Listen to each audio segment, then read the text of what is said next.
So this all kicks off with a call to a late-night radio show. A guy named Juan phones in, but he's not calling about himself. He's asking about a friend's experience, and it's an experience so out there, so terrifying, it's hard to tell if it's a dream or some kind of physical abduction. All right, let's dive into this wild story. One's call wasn't about, the usual stuff, flashing lights in the sky or a weird craft. Nope, this was way more specific, and honestly, a lot more personal. He was really just trying to figure out what was happening to his friend, a woman in LA who was having these recurring, super vivid encounters with something not of this world. And there it is. That's the heart of the mystery right there. He's asking about maritime beings.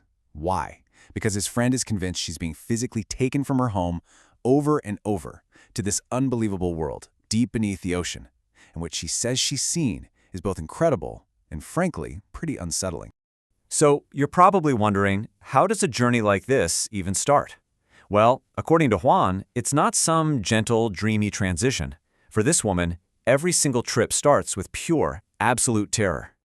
Imagine this. She just finds herself hurtling through this pitch-black tunnel. It's a moment of just intense fear, where she feels like she might not make it back.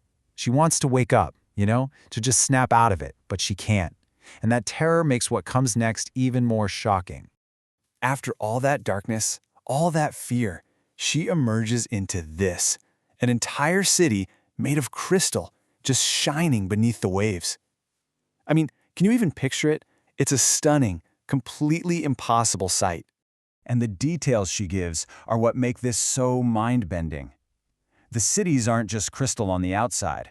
She says the interiors shine like these massive golden cathedrals. And here's the craziest part. She can breathe down there, perfectly, like she's walking on dry land. She also says it's not just one city. They've taken her to see several different ones. Right, so these amazing cities aren't empty, of course. They're filled with the very beings Juan was asking about on the radio show. And their appearance is every bit as strange and fascinating as the world they live in. So what do they look like? Well, she describes them as this incredible blend of human and fish. Think of something like a siren, but without the tail.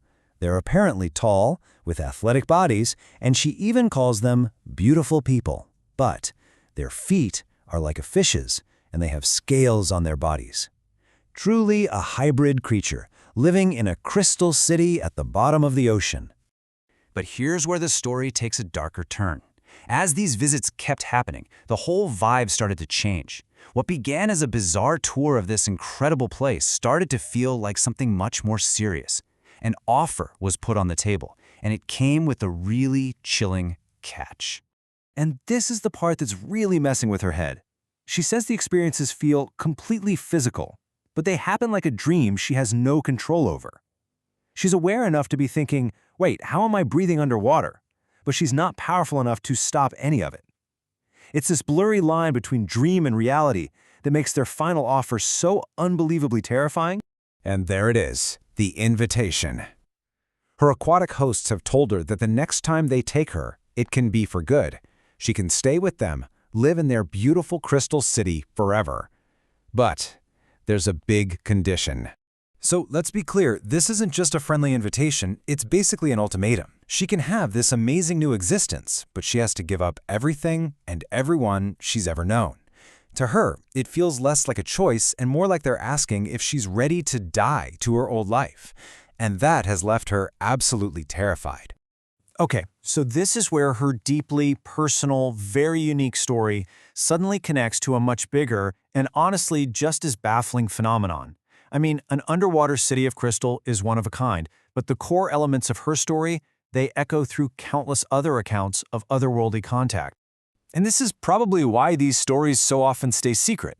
The people who report these things aren't, mystics or sci-fi junkies. They're everyday people, housewives, butchers, construction workers, athletes, normal people who have no way to process what's happening to them, and they're scared of being called crazy if they dare to speak up. And this right here might be the most fascinating link of all. This idea of being invited to just leave Earth behind for good. It's a recurring theme in these kinds of accounts. Beings from somewhere else offer a brand new life, a new world, but it always comes at the price of leaving this one behind forever. So, At the end of the day, it leaves us with the ultimate question, doesn't it? Let's put you in her shoes. If you were shown a world of breathtaking beauty, a literal city of crystal under the sea, but you were told that staying meant giving up everything and everyone you've ever known, what would you do? Would you take the invitation?